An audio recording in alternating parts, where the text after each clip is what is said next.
अग्नि यज्ञ, देव यज्ञ और ब्रह्म यज्ञ आदि का वर्णन, भगवान शिव के द्वारा सातों वारों का निर्माण तथा उनमें देवाराधन से विभिन्न प्रकार के फलों की प्राप्ति का कथन।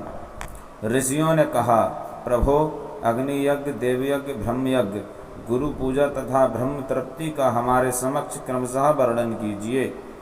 सूत जी बोले, महर्षियों, गृहस्थ पुरुष अग्नि में सायंकाल और प्रातःकाल जो चावल आदि द्रव्य की आहुति देता है उसी को अग्नि यज्ञ कहते हैं। जो ब्रह्मचर्य आश्रम में स्थित है उन ब्रह्मचारियों के लिए समिधा का आधान ही अग्नि यज्ञ है। वे समिधा का ही अग्नि में हवन करें। ब्राह्मणों, ब्रह्मचर्य आश्रम में निवास करने वाले द्विजों का जब तक विवाह न हो जाए और वे औपासनाग्नि की प्रतिष्ठा न कर लें तब तक उनके लिए अग्नि में समिधा की आहुति, व्रत आदि का पालन तथा विशेष यजन आदि ही कर्तव्य है। यही उनके लिए अग्नि यज्ञ है। द्विजों, जिन्होंने बाह्य अग्नि को विसर्जित करके अपने आत्मा में ही अग्नि का आरोप कर लिया है, ऐसे वानप्रस्थियों और सन्यासियों के लिए यही हवन या अग्नि यज्ञ है कि वे विहित समय पर हितकर परिमित और पवित्र अन्न का भोजन कर लें। ब्राह्मणों, सायंकाल अग्नि के लिए दी हुई आहुति संपत्ति प्रदान करने वाली होती है, ऐसा जानना चाहिए, और प्रातःकाल सूर्यदेव को दी हुई आहुति आयु की वृद्धि करने वाली होती है।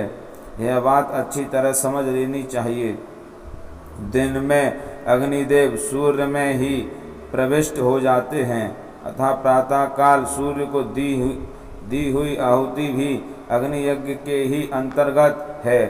इस प्रकार यह अग्नि यज्ञ का वर्णन किया गया। इंद्र आदि समस्त देवताओं के उद्देश्य से अग्नि में जो आहुति दी जाती है उसे देव यज्ञ समझना चाहिए।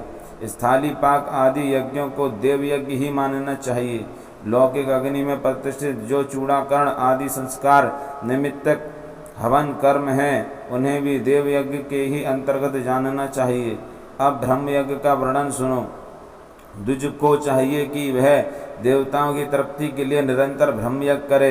वेदों का जो नित्य अध्ययन या स्वाध्याय होता है उसी को ब्रह्म यज्ञ कहा जाता है।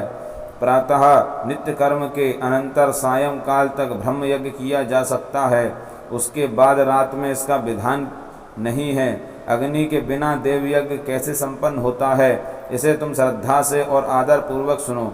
सृष्टि के आरंभ में सर्वज्ञ, दयालु और सर्वसमर्थ महादेव जी ने समस्त लोगों के उपकार के लिए बारों की कल्पना की। वे भगवान शिव संसार रूपी रोगों को दूर करने के लिए वैद्य हैं, सबके ज्ञाता तथा समस्त औषधों के भी औषध हैं।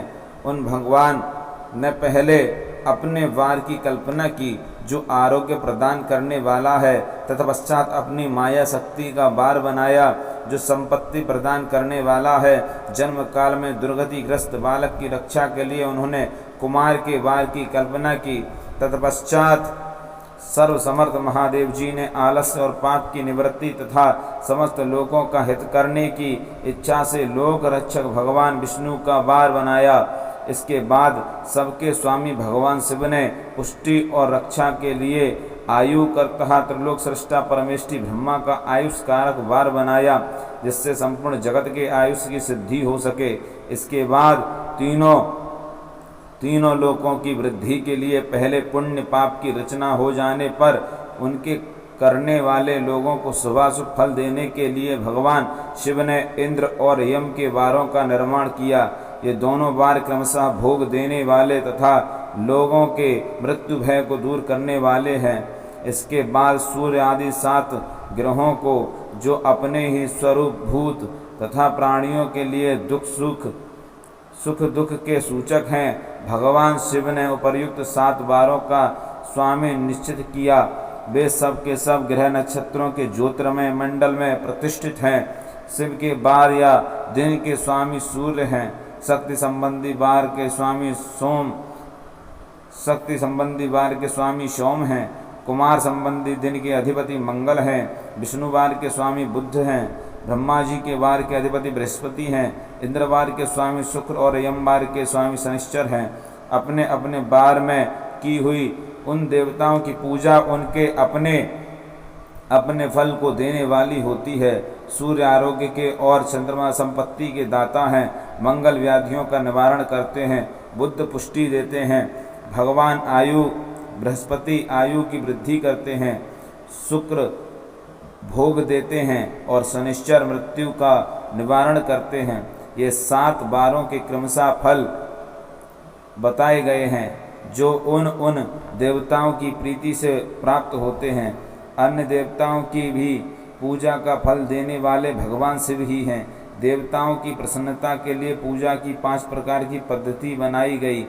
उन देवताओं के मंत्रों का जप यह पहला प्रकार है, उनके लिए होम करना दूसरा, दान करना तीसरा तथा तप करना चौथा प्रकार है। किसी वेदी पर प्रतिमा में, अग्नि में अथवा ब्राह्मण के शरीर में आराध्य देवता की भावना करके 16 उपचारों से उनकी पूजा या आराधना करना 5वां प्रकार है।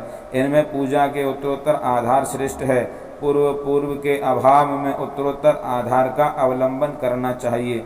दोनों नेत्रों तथा मस्तक के रोगों में कुष्ठ रोग की शांति के लिए भगवान सूर्य की पूजा करके ब्राह्मणों को भोजन कराए। तदंतर 1 दिन, 1 मास, 1 वर्ष अथवा 3 वर्ष तक लगातार ऐसा साधन करना चाहिए। इससे यदि प्रबल प्रारब्ध का निर्माण हो जाए तो रोग एवं जरा आदि रोगों का नाश हो जाता है। इष्ट देव के नाम मंत्रों का जप आदि साधन वार आदि के अनुसार फल देते हैं। रविवार को सूर्य देव के लिए, अन्य देवताओं के लिए तथा ब्राह्मणों के लिए विशिष्ट वस्तु अर्पित करें। यह साधन विशिष्ट फल देने वाला होता है तथा इसके द्वारा विशेष रूप से पापों की शांति होती है। सोमवार को विद्वान पुरुष संपत्ति की प्राप्ति के लिए लक्ष्मी आदि की पूजा करे तथा सपत्नीक ब्राह्मणों को घृतपक्व अन्न का भोजन कराए। मंगलवार को रोगों की शांति के लिए काली आदि की पूजा करे तथा उड़द, मूंग एवं अरहर दाल आदि से युक्त अन्न ब्राह्मणों को भोजन कराए। बुधवार को विद्वान पुरुष दधि युक्त अन्न से भगवान विष्णु का पूजन करे। ऐसा करने से सदा पुत्र, मित्र और कलत्र आदि की पुष्टि होती है। जो दीर्घायु होने की इच्छा रखता हो वह गुरुवार को देवताओं की पुष्टि के लिए वस्त्र, यज्ञोपवीत तथा घृत मिश्रित खीर से यजन पूजन करे। भोगों की प्राप्ति के लिए शुक्रवार को एकाग्रचित होकर देवताओं का पूजन करे और ब्राह्मणों की तृप्ति के लिए षडरस युक्त अन्न दे। इसी प्रकार स्त्रियों की प्रसन्नता के लिए सुंदर वस्त्र आदि का विधान करे। शनिश्चर अपमृत्यु का निवारण करने वाला उस दिन बुद्धिमान पुरुष रुद्र आदि की पूजा करे।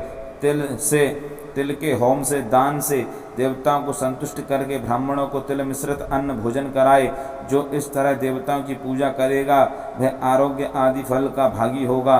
देवताओं के नित्य पूजन, विशेष पूजन, स्नान, दान, जप, होम तथा ब्राह्मण तर्पण आदि में एवं रवि आदि वारों में विशेष तिथि और नक्षत्रों का योग प्राप्त होने पर विभिन्न देवताओं के पूजन में सर्वज्ञ जगदीश्वर भगवान शिव ही उन देवताओं के रूप में पूजित हों। सब लोगों को आरोग्य आदि फल प्रदान करते हैं। देश काल, पात्र, द्रव्य, श्रद्धा एवं लोक के अनुसार उनके तारतम्य क्रम का ध्यान रखते हुए महादेव जी आराधना करने वाले लोगों को आरोग्य आदि फल देते हैं।